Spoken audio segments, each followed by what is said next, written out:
Ndikhulela apha kule lali kuqala yaseDeberha Khweleshe. Sikhuliswa ngolima. Kungekho ndlela yakuncedisa nabantu bolima, abantu bezilimela ngeenkomo zabo. Sikhuliswa ngemfuyo. Okokuba siyazi kwimfuyo kukho isondlo. Enkomeni kukho amasi, kukho inyama. Nasegusheni ngokunjalo apha kukho unyangantathu ngamasi ke egusha lawo. Kubekho inyama, kubekho uboya. Njengoba nasenkomeni kukho ifele lenkomo.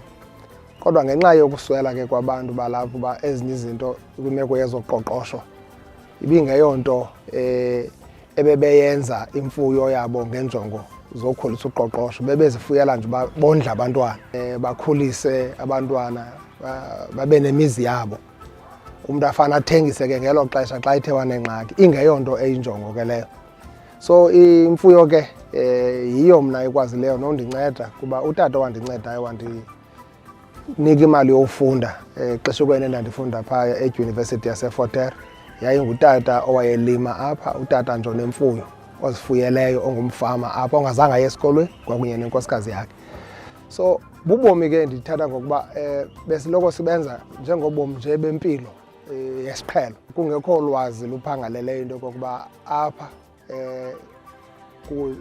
le meko siyenzayo ikwayimeko yezoqoqosho.